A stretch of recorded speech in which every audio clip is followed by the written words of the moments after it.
दोस्तों, आप लोग सुन रहे हैं ओट्स की कहानियां। दोस्तों, मेरा नाम पूजा है और मैं अपने परिवार के साथ दिल्ली में रहती हूं। कुछ साल पहले मेरे साथ ऐसी घटना घटी जिसको आज भी याद करके मैं सहम जाती हूं। यह कहानी आज से लगभग 11-12 साल पहले की है। उस समय हमारी फाइनेंशियल कंडीशन अच्छी नहीं थी। खाने पीने का इंतजाम तो इंसान जैसे तैसे कर ही लेता है, लेकिन किराया देना बहुत मुश्किल होता है। ये बात वही लोग जानते हैं जो किराए के मकान में रहते हो या रह चुके हो। रास्ते में आते जाते माँ से जब भी कोई खैर खबर पूछता तो माँ यही कहती थी, क्या ठीक है, अब तो उनकी नौकरी भी चली गई है, किराया कहाँ से देंगे, यही समझ नहीं आ रहा। एक दिन माँ की बहुत पुरानी सहेली माँ को रास्ते में मिली। उन्होंने भी जब माँ से हालचाल पूछा तो उनसे भी माँ ने वही बात दोहराई। सहेली ने कहा, तुम चिंता मत करो, मेरे भाई का एक घर है जो काफी सालों से बंद है। तुम अगर चाहो तो अपने परिवार के साथ वहां रह सकती हो और वहां तुम्हें किराया भी नहीं देना पड़ेगा, बस साफ सफाई अच्छे से किया करना। इतना कहकर वो आंटी वहां से चली गई। माँ ने यह बात घर आकर सभी को बताई। हमारी तो खुशी का ठिकाना नहीं रहा। जरा सोचिए, आप किसी प्रॉब्लम में फंसे हैं और एकदम से कोई आपको मिले जो आपकी उस प्रॉब्लम को जड़ से उखाड़ के फेंक दे। उन आंटी ने भी ऐसा ही किया। हमारी प्रॉब्लम को 1 मिनट में ही सॉल्व कर दिया था। दूसरे दिन माँ की सहेली चाबियां लेकर आई और कहा, तुम लोग आज ही शिफ्ट कर लो। फिर मैं और माँ उस घर की साफ सफाई करके आए और उसी दिन हमने शिफ्ट भी कर लिया। सब नए घर में पहुंचकर बहुत खुश थे और सोच रहे थे कि अब तो आराम से रहेंगे, कोई दिक्कत नहीं होगी। उस मकान में 2 फ्लोर थे। ग्राउंड फ्लोर पे 2 कमरे थे और फर्स्ट फ्लोर पर भी 2 कमरे थे। कुछ दिन बीते। एक दिन एक बूढ़ी दादी हमारे घर आई और बोली, लगता है आप लोग इस घर में नए आए हैं। पापा ने हाँ कहा। फिर बूढ़ी दादी बोली, आ तो गए हो, लेकिन क्या आपको पता है कि यह घर काफी सालों से बंद था? हाँ, हमें पता है। तो उसमें क्या हुआ? पापा ने कहा। तो बूढ़ी दादी ने कहा, फिर तो आपको यह भी पता होगा कि ज्यादा दिन तक बंद रहे मकानों में भूत प्रेतों का वास हो जाता है।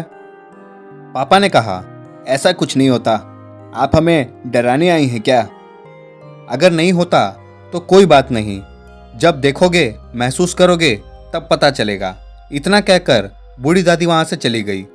जैसा कि मैंने पहले बताया कि उस घर में एक बंद कमरा भी था। मुझे उस बंद कमरे को देखकर बहुत अजीब महसूस होता था। उस बंद कमरे को देखकर मेरा मन हमेशा यही सोचता था कि इसको खोल के देखती हूँ। कुछ दिन बाद मकान मालिक आया और उसने कहा, इस कमरे को कभी खोलना मत, उसमें हमारा कुछ जरूरी सामान है। हमने कहा ठीक है। कुछ दिन तो आराम से हंसते खेलते बीत गए, लेकिन धीरे धीरे अजीब चीजें होने लगी। जैसे अचानक से कोई चीज गायब हो जाती और उसी कमरे के बाहर पड़ी मिलती। तो कभी हमारा डॉग, जिसका नाम प्लूटो था, वो रोज रात को अचानक उठकर बुरी तरह से रोने लगता था, जिसकी वजह से सभी की नींद खराब हो जाती। कभी कभी छोटा भाई रात को उठकर उसे मारता कि रोज रोज क्यों रोता है, तू हमारी नींद खराब करता है। अब तक इन सभी बातों को घर में नॉर्मल समझ रहे थे। फिर एक रात की बात है, मैं और मेरी दादी ग्राउंड फ्लोर पर जो कमरा बंद रहता था उसके बगल वाले कमरे में सोए हुए थे और माँ, दोनों भाई पापा फर्स्ट फ्लोर वाले कमरे में सोए थे। गांव में अक्सर रात के समय बिजली चली जाती थी। उस समय भी बिजली नहीं थी। मैंने लैंप को बंद किया और आंखें बंद करके लेट गई। पता नहीं मुझे कब गहरी नींद आ गई। मेरी आंखें रात के करीब 1:30 बजे किसी आवाज के कानों में पड़ने से खुली। मैंने देखा दादी गहरी नींद में सोई है और कमरे में चारों तरफ अंधेरा ही अंधेरा है। बाहर वाइपर, जो वॉशरूम की दीवार से सटा हुआ रखा हुआ था, जोर जोर से दीवार में लग रहा था। उसके दीवार में लगने से पट पट की तेज आवाजें आ रही थी और सामने खूंटी पर टंगा हुआ शीशा भी वाइपर की तरह ही बार बार दीवार में लग रहा था। हैरत की बात तो यह थी कि उस समय हवा नाम मात्र के लिए भी नहीं चल रही थी। उन आवाज़ों को सुनकर मुझे ऐसा लग रहा था जैसे मेरे सीने पे कोई बहुत ज़्यादा बोझ की चीज़ रखी हुई हो, और उस बोझ की वजह से मुझे ऐसा लग रहा था मानो अभी अभी मुझे दिल का दौरा ही पड़ने वाला था। अभी शीशा और वाइपर की आवाज़ बंद नहीं हुई थी कि कमरे के दरवाजे पे किसी के पंजों से खुरचने की डरावनी आवाज, जैसे कोई लोहे के नुकीले पंजों से दरवाजे को अभी थोड़ी ही देर में उखाड़ लेगा। उन पंजों की आवाज को सुनकर मेरा क्या हाल हुआ होगा, ये आप लोग अंदाजा भी नहीं लगा सकते। फिर मैंने हिम्मत करके दादी को जगाया और बाहर होने वाली आवाज़ों के बारे में बताया। दादी थोड़ा ऊंचा सुनती थी, तो उनको समझने में थोड़ी देर लगी कि आखिर हो क्या रहा है। जैसे मैंने बाहर होने वाली आवाज़ों के बारे में दादी को बताया, दादी ने कहा, माँ पापा को आवाज़ लगाओ। जैसा दादी ने कहा मैंने बिल्कुल वैसा ही किया। ऊपर सब गहरी नींद में सोए थे, इसलिए मेरे बहुत सारी आवाज़ें लगाने के बाद मेरी आवाज़ सब ने सुनी और सब नीचे की ओर दौड़ पड़े। इतने में बिजली आ चुकी थी और वो आवाज़ें भी बंद हो चुकी थी। पापा ने पूछा, क्या हुआ? मैंने गुस्से से कहा, आप तो बिल्कुल भूल ही गए ना कि आपकी एक औलाद भी नीचे सोई हुई है। सब चुप रहे। मैंने फिर गुस्से में कहा, मैंने कितनी आवाज़ें लगाई, मेरी जान चली जाती तब अच्छा होता क्या आप लोगों के लिए?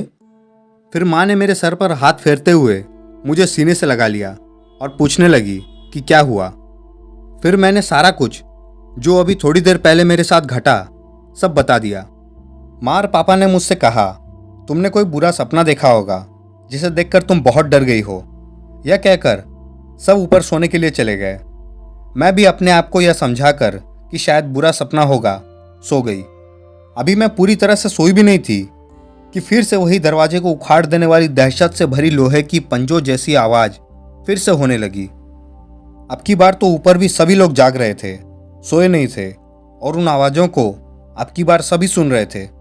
वो सब अब की बार मेरे आवाज़ लगाने से पहले ही नीचे आ गए और कहा, हम सब तो तुमने बुरा सपना देखा यह समझ रहे थे, लेकिन इस बार कुछ तो जरूर गड़बड़ है।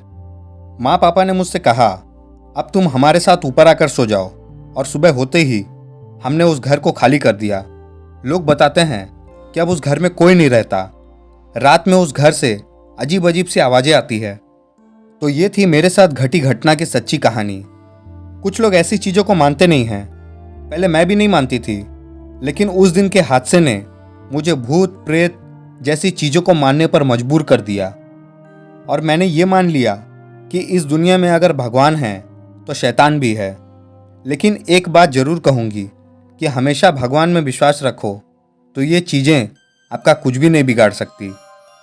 दोस्तों, अगर यह कहानी आप लोगों को पसंद आई तो चैनल को लाइक, शेयर, सब्सक्राइब जरूर करें, और बेल आइकन को दबाने के साथ साथ ऑल पर भी क्लिक कर लें, ताकि और भी डरावनी और मज़ेदार कहानियाँ आप लोगों तक पहुँचती रहे।